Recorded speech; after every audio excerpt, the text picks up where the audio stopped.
سمعت ان عندك توحد. هو يعني ايه توحد؟ ببساطة هو ان الشخص مختلف في طريقته ان هو يفهم العالم، وان هو يستقبل، وان هو يطلع اللي استقبله ده بشكل التفاعل بتاعه المختلف. بس انتي دايما بتقعدي لوحدك كده ومبتتكلميش كتير. هو انا ابقى متوحدة علشان بنعزل ومش بكلم حد؟ المتوحد زي اي شخص عادي، بيحب ان هو ينعزل شوية، بيحب الهدوء. خصوصا ان هو من اكتر الناس اللي ممكن يحصل لها overwhelming من ان هو بيستقبل محفزات كتير قوي من حواليه بشكل عالي. لكن مش معنى ان انتي بتقعدي لوحدك فترة كبيرة بتنعزلي او ان انتي ما عندكيش صحاب ان انتي متوحدة. ده فينا كلنا. يعني ممكن سبب الشخص المتوحد ان هو مش عايز مثلا يقعد في التجمعات الكبيرة علشان الاصوات عالية قوي وناس كتيرة بتتكلم ومشاعر كتيرة ده بالنسبة له لبخة مع بقى اضاءة وبتاع. انما بالنسبة لك انتي بس حابة ان انتي تقعدي لوحدك شوية. وحتى انتي لو مريتي مثلا بيوم شاق وحصل فيه احداث كتيرة وكده هتبقي برضو حاسة اللي هو دوشة عليا اوي اليوم ده، مش اكتر. انا بس استغربت ان انتي فاهمة الكلام اللي انا بقوله.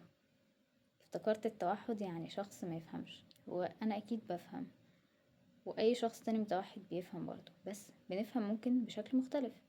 وكمان زي ما قلتلك في الاول بنستقبل بشكل مختلف، وممكن رد فعلنا يكون مختلف عن الرد المتوقع. لكن حتى ان في ناس كتيرة متوحدين انت ممكن ما تعرفيش ان هم متوحدين من فكرة ازاي بيستقبلوا معلوماتك او اي حاجة. وممكن انت تلاحظي الشخص ده غريب، حاجة بسيطة بس عادي علشان كل البشر هتلاقي بينهم فروقات. الصراحة كنت فاكرة ان معناها ان الشخص مش هيقدر يتواصل اصلا. دي برضو نقطة غريبة. الناس بتبقى حاطة في دماغها ان الشخص المتوحد ده ما بيعرفش يتواصل، بس في نفس الوقت حاطة في دماغها ان الشخص المتوحد ده ممكن يكون مجرد ان هو بينعزل او ما عندوش صحاب، لدرجة ان هم بيقولوا عن نفسهم متوحدين. طب ما انت بتفهم اهو، طب يعني اختار حاجة من الاتنين.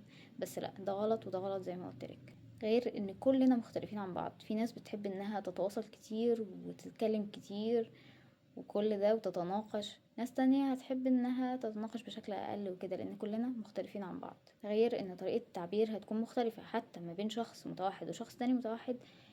الطريقة مختلفة لان تاني لو قابلت شخص متوحد واحد فانت قابلت شخص متوحد واحد، مش كلنا استنباط.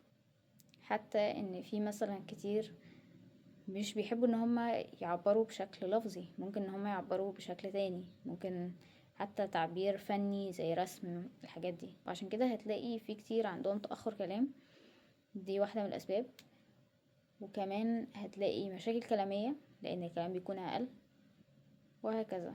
ولو انتي تعرفيني هتعرفي ان انا دايما بتكلم على حاجة اسمها الحلقة. ان لو مثلا في قلة تواصل فهيبقى في مشاكل كلامية، وطالما في مشاكل كلامية فهيكون في قلة تواصل، وهنفضل في الحلقة دي في كل حاجة هتلاقيها كده. مش شرط بس الشخص المتوحد ده، عموما.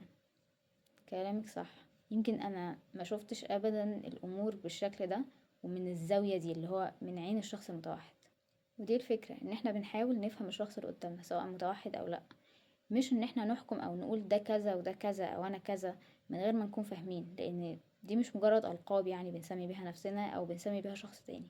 وعشان كده انا عاملة الصفحة دي علشان التوعية، وعلشان نثقف بعض، وعلشان نفهم اكتر يعني ايه شخص متوحد، والشخص المتوحد يفهم نفسه بشكل احسن، وكمان يفهم الناس اللي حواليه ممكن يكونوا بيفكروا ازاي او ازاي يتعامل معاهم. الموضوع مش حاجة غريبة قوي، بس المصطلحات نفسها هنلاقيها غريبة، لكن هنلاقي ده حوالينا في كل حاجة. حتى لو شخصين عاديين او شخصين متوحدين او ايا كان، هتلاقي لازم ان احنا نفهم بعض ونفهم رؤية الشخص التاني للحاجة عاملة ازاي، علشان نعرف ان احنا نتعامل معاه ونعرف هو شايف الحاجة من ناحيته بشكل ايه.